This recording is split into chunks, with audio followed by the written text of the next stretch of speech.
What's up, all me you actual droids and Wookiees? It's Anna, also known as that Star Wars Girl, and in today's video, I'm going to be talking about the Acolyte once again.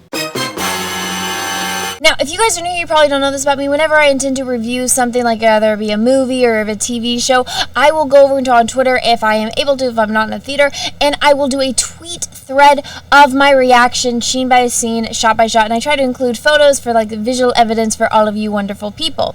So this Twitter thread that I'm going to be going through right now is down below in the description of this video if you guys would like to see it for yourself, and go over and follow me on Twitter. Help me get to 200,000 followers over on Twitter. But so, guys, just before I do get into this, because it is a very long Twitter thread, because there are so many scenes in this show, I'm just like, where did the $180 million go to? Did it go to, you get paid every single time the camera, or like you're paying for shot of the camera? Because it's like, if that's what they were trying to do, they're like, let's see how many scenes, how many camera shots we can get into a, 25-minute episode. Because the things, it's like, when you look at like the little bar, now take in mind, sail the seven seas kind of thing, yo-ho, yo-ho, but when it's like you look at the little bar for it, it's like, okay, the beginning little, it's like this long, right?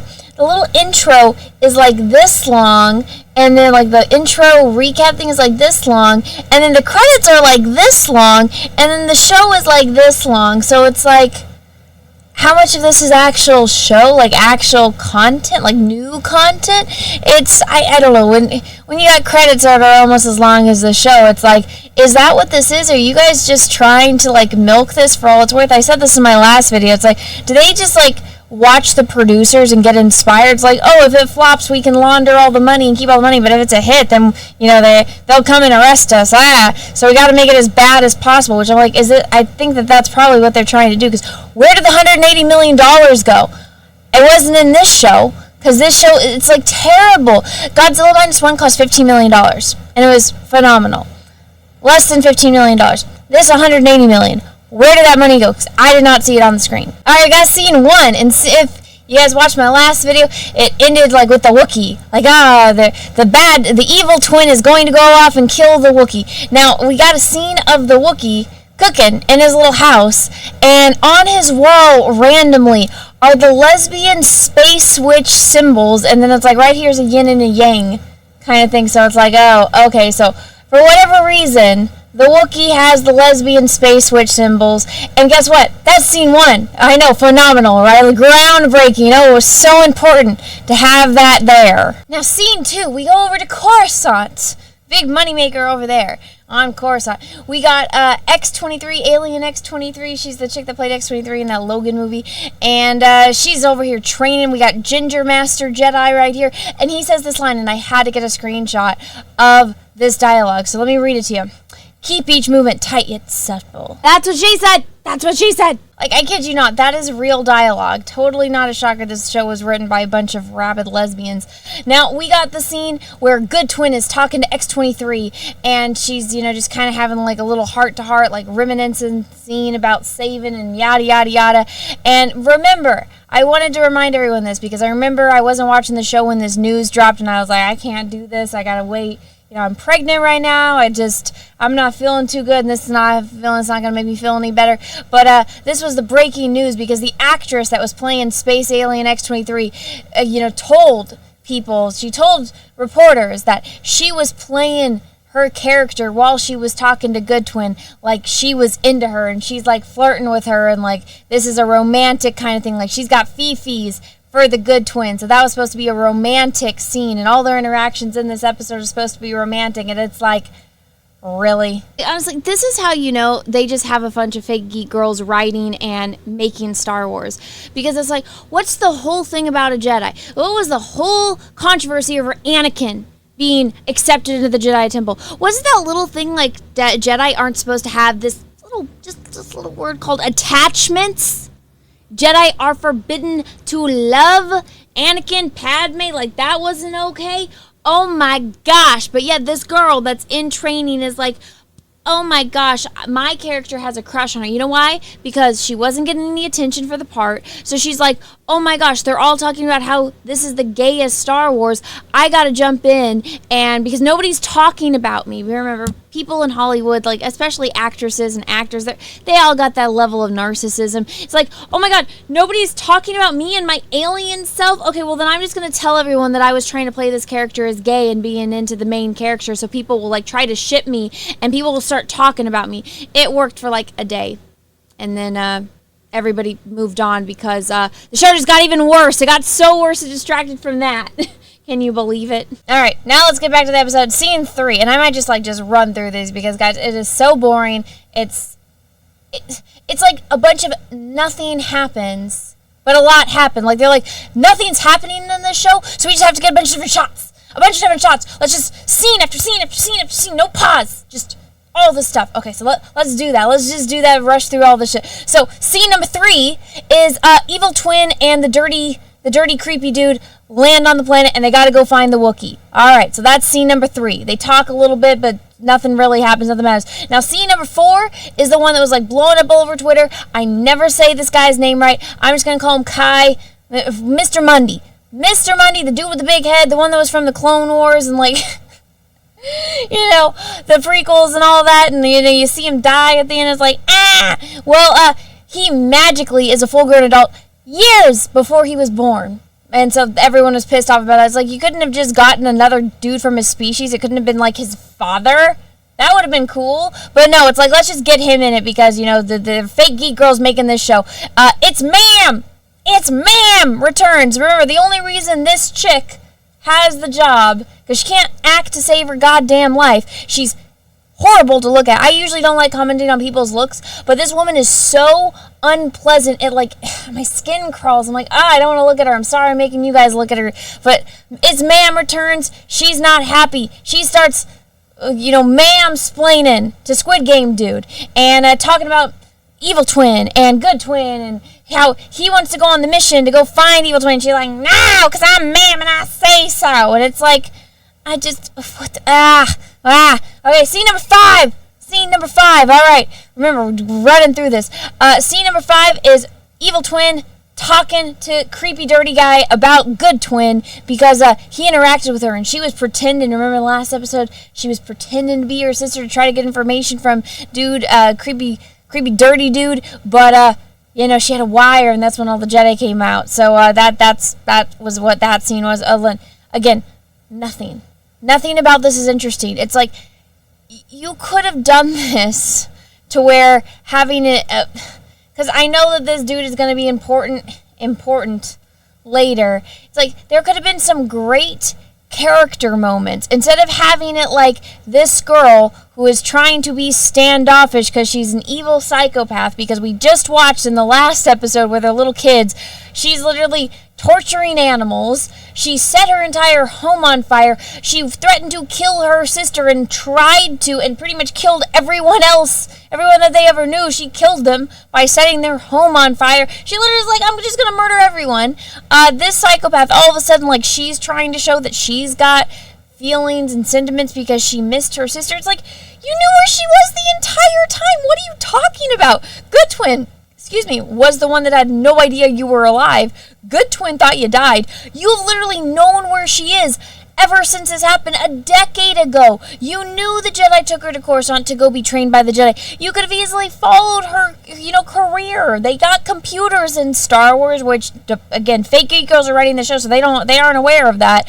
But it's like, it would have been so much more interesting, considering this is supposed to be an important character, for him to be slowly picking out information about, from her, and, like, I don't know, using tactics of, like, trying to appeal to her, like, flattery kind of thing. Or when that doesn't work, pushing her buttons until she snaps. And it's like, if you want to have all of these scenes of this character throughout the entire episode until the end, which is guess what? She snaps in some kind of way at the end of the episode. It doesn't make any sense why. It's just all of a sudden she just does. It's like, where did that come from? There was no character development over this, but whatever. Instead of doing what they're doing, which is just them having casual conversations on a walk, which, like, she obviously doesn't really like this dude. She doesn't trust this dude, but she's like, oh, let me slowly open up to you. Even though you're supposed to be this hard-ass psychopath who murders people, you're just going to have a random conversation about your feelings with this dude while you're walking. doesn't make too much sense. But again, this is written by morons. All you had to do to make this interesting, to build up anticipation for something, to build up that big moment, have him be picking at her throughout the entire episode until she finally snaps. And that's the big moment at the end, which makes sense why her character does the thing at the end of the episode. But no, it's written by morons. All right. Gosh, sorry, I'm just ranting. I feel like I am giving more thought to this production of this show than the people that made this show. It's very frustrating. And speaking of that, guys, I am not getting paid to review this show. I get like some ad revenue from YouTube and all that good stuff, but Disney's not paying me for my ideas. Disney's not paying me. No company is paying me for my commentary on this. So if you guys would like to support the channel, please smash that like button, smash the subscribe button, share this video on social media. That's what helps me. And if you guys really do like my content, go ahead and do the super thanks and leave me a little tip for it. That would really, really help out, and I'd appreciate it. Thank you. Enough shilling, back to the review. So scene 6, we're back on Coruscant, and it's Squid Game guy trying to convince Good Twin to go with him because he's like, if you don't come with me, then its ma'am is not going to let me go on this mission to save your sister. So you have to come with me, and then we will try to save your sister together, but I can only go for some reason if you come. So she agrees, and she's like, but I'm not wearing the outfit. And it's like, all right. Now, scene 7 is super, super cringe. So we got little alien beaver here who is Basil. Of course, like the most British name ever. So it's going to be revealed in like a couple scenes. He's there to be the tracker. All you got to give him is something to smell, and he can go and find it. So that's how they're going to find the Wookiee. But he's only in there. This scene is only in this episode because of this. Oh, damn it, you guys can't see. Oh, how do I do this? Okay, there we go. There we go. So, she gets up, Good Twin gets up, goes and talks to Space X-23 alien, and she says, is he or they with us? That's it. Just for the pronoun lines. It's like, are you kidding me? You guys shot this entire scene just so that way you guys could put this pronoun line. Because there is something actually interesting going on in this scene. Gay John Stamos is giving all of the Jedi, because they brought like 12 Jedi with them. It's like, what? Usually it's just like the master and the apprentice that go on these missions. But for some reason, they're like, let's just send everybody on this mission. It's like nobody's got anything else to do. Let's just send 12 of y'all on this damn mission just to go find a Wookiee. Which you guys probably should, they should already know where he is, because it's not like they aren't in good speaking terms with this Wookiee, I'm assuming. It's not like they're the bad guys going to try to kill him. I'm pretty sure Squid Game could just call him up and be like, yo, where you at? I'm going to come over and visit with some friends, right? And I'm pretty sure that would be fine. I mean, they can contact each other. Remember them little hologram calls? Like their little hologram FaceTime was like, yo, Wookiee, what's up, my dude? I'm going to come visit you. But no. So instead of listening to like the plan on how they're going to find the Wookiee, what's going to be going on, we got to get this pronoun line. Because remember, this is written by Harvey Weinstein's ex-former personal assistant, Leslie Headland, the wokest of the woke. She used to be like kind of normal. Go watch her old interviews when she was, I think it was at Sundance or Cannes, I can't remember. She had some weird movie about bridesmaids or something. And all of her interviews, she's pretty down to earth. But the second she's working at Disney, she's like, my entire personality just became my sexuality and being woke and wham and pronouns. And so this entire scene, instead of getting actual information on the plan, we get the pronoun conversation. I'm not making this up. This is what is really in the show. Okay, I'm hurting my brain. I said I was going to power through it, and then I just keep remembering how stupid this is. All right, so scene 8, they land on the Wookiee planet, and look at them. Look at their outfits. Isn't this great? This cost $180 million. You cannot convince me they're not laundering money. Okay, so this is Gay John Stamos. She's talking to him, and he's like, you need to give me your gun. You're not allowed to be, even though we know it's your crazy, psychotic twin that already tried to kill you and killed your entire family, you're not allowed to have a gun. And she's like, F you, bro. It's like, what was the point of this entire conversation. It's like, do you think Squid Game had a problem with her having a gun? No, nobody else has a problem. It's just, he's just trying to assert some kind of authority over her. And it's like, he is already a token character. He's a member of the LGBTQ plus and a POC. And still, they have to make him look like an idiot. It's like, oh my God. Like, no men are safe. I'm sorry, guys. This is what happens when you get fake geek girls and virtue signalers making your show. So they got the conversation about the gun. She's like, no, I'm keeping it, and doesn't listen to him because he gets no respect. So here we go. They're looking for the Wookiee. He's the one. He smells a little cloth that has, the Wookiee scent on it. And they're on the little path, which is very convenient, but then they go off on the path. And then this is a conversation that they have. And again, it's like mirroring the conversation with her evil twin, except the evil twin is talking. So the gay John Stamos supposedly used to be friends with her. When we first saw him in the very first episode, they're smiling, they're hugging, they're somewhat reminiscing, but now for whatever reason, he decided, remember how, like, we used to be friends and I was reminiscing that then I thought you murdered people and I was still, like, kind of happy to see you? But now that I know for a fact you didn't murder anyone, that you're completely innocent, it's your evil twin that just happened to be alive that is going off and murdering people, you're completely innocent. Now I'm going to be a dick to you. It doesn't make any sense. That's why I'm like, the people writing this, like, I mean, I don't mean this in a nice way, but I mean, it's offensive to people that are actually, retarded. But, like, are you retarded? The people writing this show, I mean, the answer is probably yes on some level. But it's like, this doesn't make any sense. He should have been like this when he first met her. Not all happy-go-lucky, oh my God, you're my friend, I haven't seen you in 10 years, how are you? Give me a hug, girlfriend. Now he's the asshole. It should have been the opposite. He should have been standoffish, like, I haven't seen you in 10 years, but now I find out that you're murdering people. Oh, you're innocent? What's up, girlfriend? Let's catch up. But no, it's the exact opposite. So in this scene, she's like, hey, if I can't kill her, you need to stop her for me. I'm trusting you because we were friends. And he's like, no. He's just straight up like, no. Even though I know she's a psycho, murdering bitch, no. I'm going to be an asshole to you. And that's the scene. The next scene is stupid. It's completely pointless. It has nothing to do with what's happening in the episode. Maybe it'll have something to do in the second episode that takes place on this planet, like the part 2 of this episode. I highly doubt it because, again, the people writing this are idiots.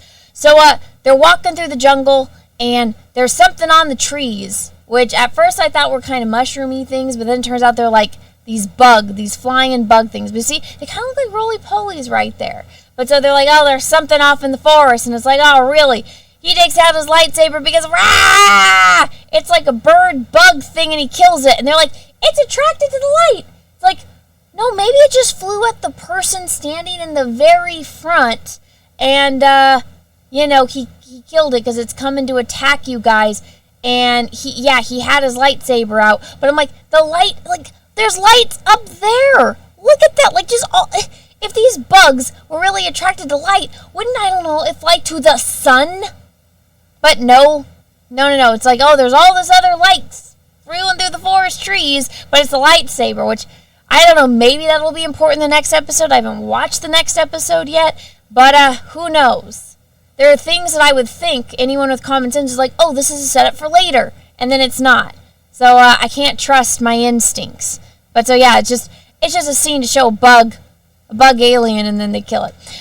So the next scene is, again, them walking through the forest, and it's literally just a scene so that way these two girls can talk about their feelings, or good twin, can talk about her feelings. And it's like, oh my God, everything that's going on. She's like, you've survived a lot. And I'm like, I genuinely do not care. This is how bad it is. You have on paper, she is a completely sympathetic character. The last episode was an entire flashback scene where the two little twins being raised by psycho force witch lesbians, They were grooming her, emotionally manipulating and abusing her. All she wanted was to be free and to have her own life and to make her own decisions. Everyone told her how wrong she was. Her twin was an asshole to her. Her mother told her if she didn't do what they wanted, then she wouldn't be special. And she finally gets to escape, or like she finally meets people that ask her what she wants, the Jedi, and they're nice to her. They see, her abilities. They are, completely compassionate on how she feels, and they're empathetic to her and her situation. She finally gets a glimmer of hope on her life, and then her psychotic twin sister is like, I'm going to murder you because you're not going to do what I want. She tries to kill her and then kills her entire family. On paper, completely sympathetic character. This scene where they're talking about the feelings, I don't give two shits. I don't care. I don't care about any of these people. That is how bad the people that are making this show are. They can take somebody with, on paper, a completely sympathetic character and make them completely, detached from everything. Like, I don't care. And I don't know anyone that does. God, I'm talking so much, I'm starting to lose my voice. All right, next scene. Guys, next scene. So, dirty, creepy guy is like, oh, we're almost there. We're almost to the Wookiee. And she's like, homeboy, I'm going to have to, when we get there, I'm going to have to fight the Wookiee. I need to sit down. And you're like, all right. And then they start talking about, so her mission from they have some evil master. So apparently the only way to be a true acolyte to a Sith, no, not Sith, I'm sorry. Sith don't exist right now. They said it in the prequels that the Sith have been extinct for a millennia, but this is only 100 or 200 years. Do the people even writing this even know? I don't know. But the Sith are supposed to be extinct, so it's not Sith, but Sith, whatever. So you're supposed to kill an enemy without weapons, and I'm just like, yeah, haven't you heard of this thing called, I don't know, the Force? Haven't you ever heard of Force Push, Force Choke? Go play the video games. You can do the death move where drains life, death drain thing. I'm forgetting what it's called. It's been a long time since I played KOTOR. But it's you can literally suck the life force out of someone. It's yes. You can, I don't know, use your force telekinesis to get a rock and drop it on someone and kill them. It's there's a lot of ways to kill someone with the Force without using a lightsaber or her knives that she was using in the last episode. It's is this girl stupid? How stupid can you be? She's been using the Force. She does that stupid hand thing where she goes like this. It's you've been using the Force, bitch. Do you not have this thing called common sense? Can you not think of, I don't know, any of the things that I named? Literally, just push them into a wall. Push them into spikes. Push them off a cliff. You can literally just use Force Push to do your job for you. Where that's not a weapon. That's just pushing, right? You can trip them.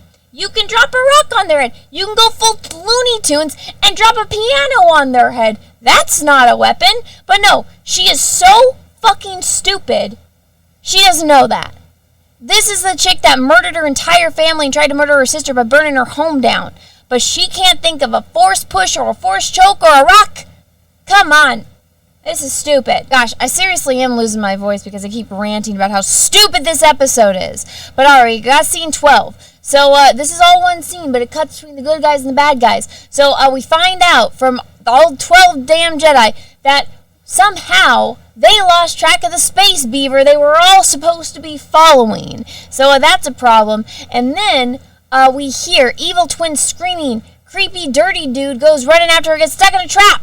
He gets stuck in a trap and he's like, ah! At first I was like, oh, the Wookiee set traps. He got caught in a trap. And she's screaming she probably got caught in a trap. No.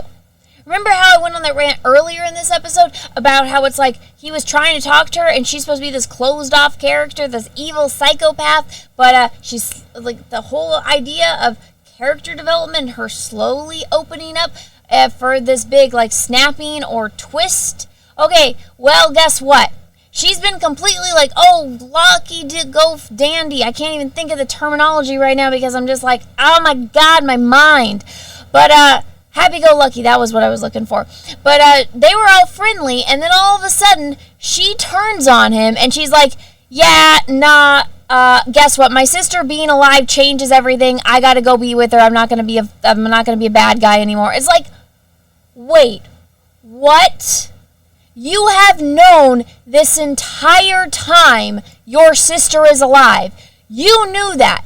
You knew your sister was on Coruscant the past 10 years. Well, not all 10 years because she left the Jedi. You knew your sister survived. You knew your sister went with the Jedi. The Jedi saved your sister. You knew this entire time where she was and how to contact her. It's not the other way around where the good sister thought you died and didn't know until she didn't know to go find you. You fucking knew. So now, all of a sudden, you are going to turn your back on these people you've been working with? How fucking stupid. And if you try to say, oh, no, Anna, she didn't know. Yes, she did. She 100% knew. She knew that the Jedi were there. She knew that her sister survived. You cannot tell me she did not know.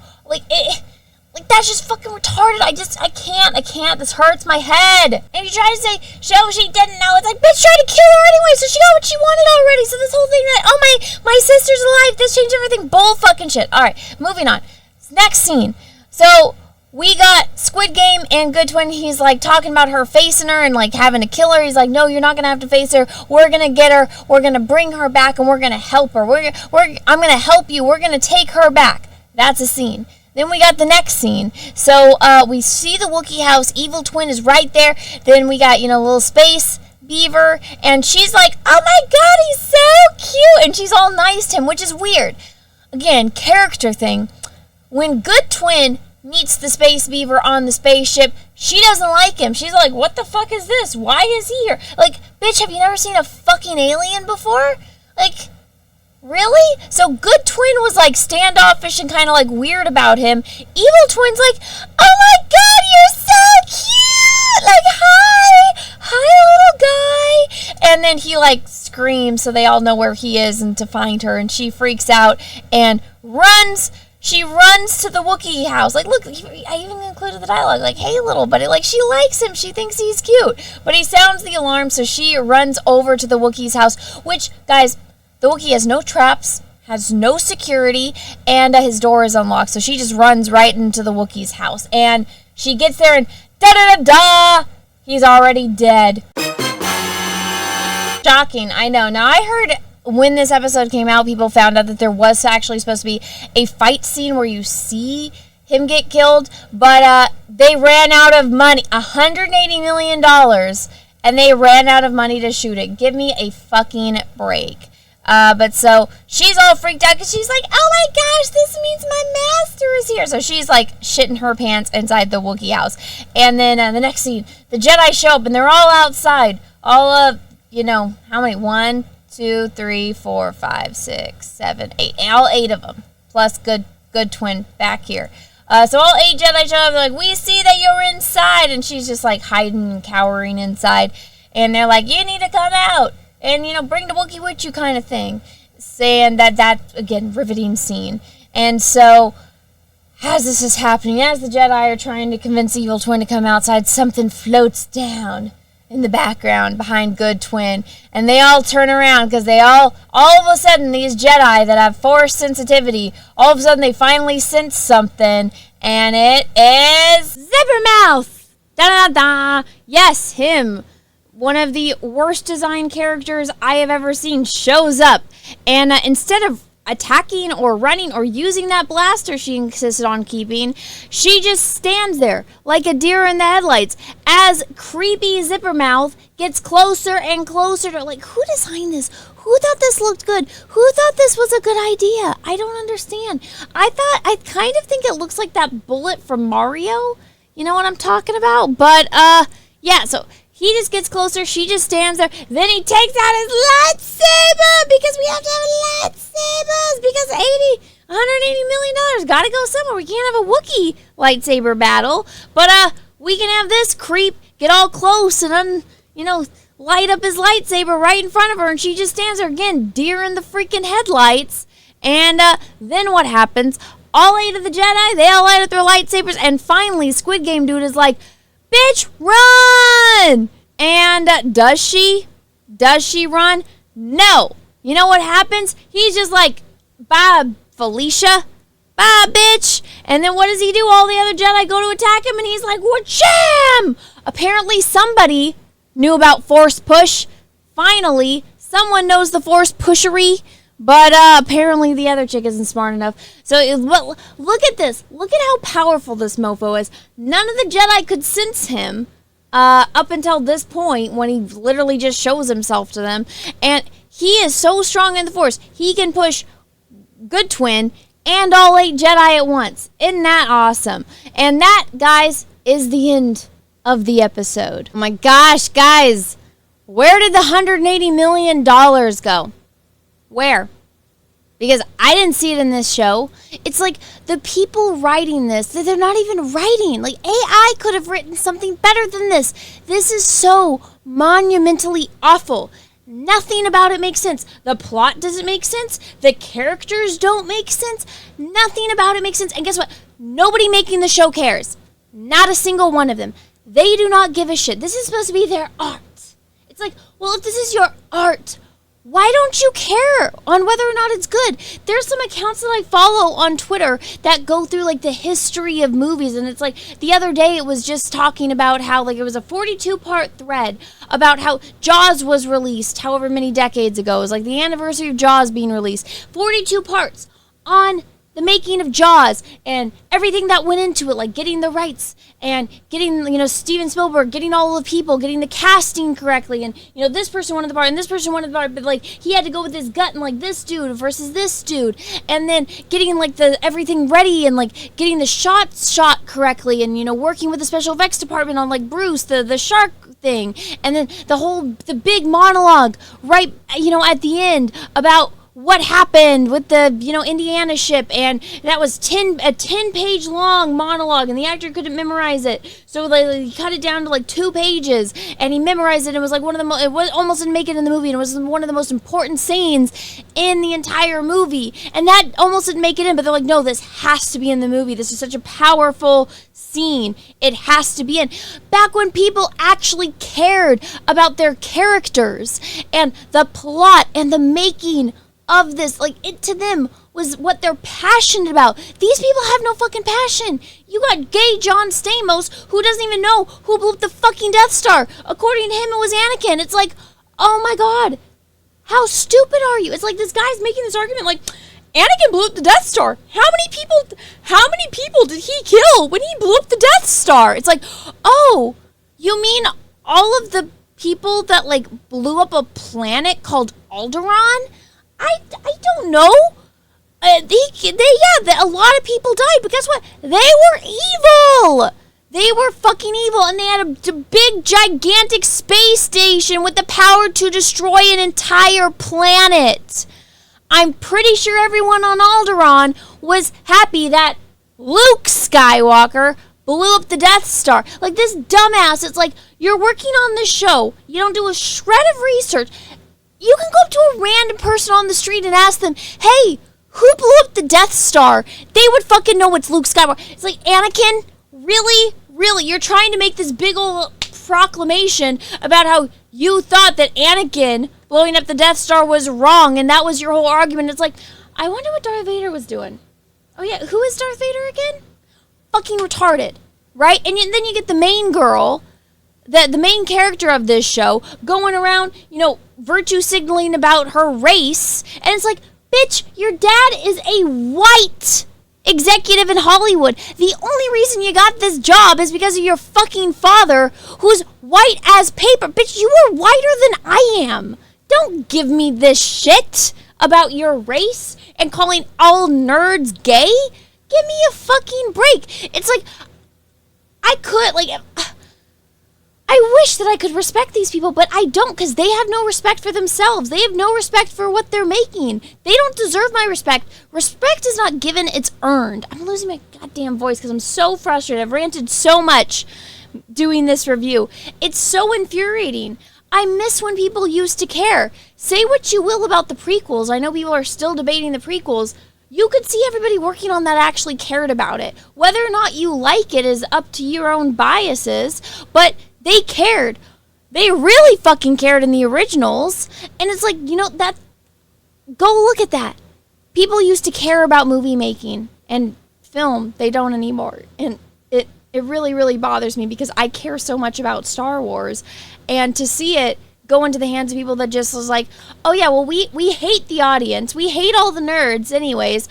Like, they're all wrong. All of us vapid Hollywood narcissists, we're all right, because, like, all you nerds are stupid and gay, and we're here to tell you why you're wrong. We're here to tell you what Star Wars really is. Like, the Jedi, oh yeah, they were always evil. Like, you don't understand. It's like, oh my god, bitch, you're literally using Palpatine's line. It's a certain point of view, right? Okay, so you guys are all fucking evil. I get it. You guys are that retarded. You guys would have all easily been manipulated into the dark side or died. They actually, all these people, I don't know if you guys are Die Hard fans, they all remind me of the dude in Die Hard that worked with the wife, the weird, sleazy dude. They all remind me of him. They are all him, but stupider versions of that guy from Die Hard. Oh my god, well, of course I'm blanking on his name right now, but you guys all know who I'm talking about. But anyways, guys, my brain hurts. My brain really, really hurts. And I'm pregnant right now. I need to go and take a nap. Like, I need to go eat a popsicle for my throat because I'm losing my voice. I need to go take a nap because every day I'm like, I only got this many episodes left. The entire show's out. I'm just going to binge it. And then I watch an episode. I'm like, I need a fucking break. I need a day to recuperate my brain after that because it hurts. Anyone with any ability of critical thinking and common sense, this will seriously hurt your brain. And they'll use the argument like, oh, this is for kids. Don't think too much about it. It's like, for kids, Teletubbies was for kids, and Teletubbies was written better than this. Teletubbies has more cohesive plot, better writing, and better character and story development than this. Blue's Clues, Dora the Explorer, all better kids shows than this bull crap. And guess what? They didn't have $180 million to make him. Their laundry money, that's all that's got to be. But guys, I need to go lay down. I need to take a break. Thank you so much for watching. If you guys liked this video, please smash that like button. If you didn't, that's okay too. Thank you so much for watching this far through. I hope you guys all appreciate it. I'm back on camera. Yeah, I know I was off camera for a while when I was making videos. Guys, when you're pregnant and you're tired and you're sick and like every other minute you gotta go puke, it's so much easier just to sit there on your laptop with the microphone and record. So I apologize for being off camera for so long. I had to take care of myself. I hope you guys all understand. Also, I'm redoing my studio. I gotta baby proof it. I had a bunch of shelves that were low with like action figures on it. Had to move everything up. It's still a work in progress. I hope you guys are excited to see the end results as much as I am because I'm so excited. But yeah, I'm back. I hope you guys appreciate it. I heard you. I saw all your comments. I'm back, guys. I am back. And I hope you appreciate it. But yeah, guys, make sure that you don't miss any more content by subscribing to the channel, ringing that bell for notification. Make sure that bell is set to all, that we actually get notifications when I post videos and when I do live streams. And you guys really, really want to support the channel, go ahead and click that super thanks button and leave a donation for the channel. I would really, really appreciate it. And with that being said, guys, until next time, I hope you all have a great rest of your day, morning, evening, afternoon, wherever you are in the world. And may the force be with you because we are really, really, really going to need it. Bye, everyone.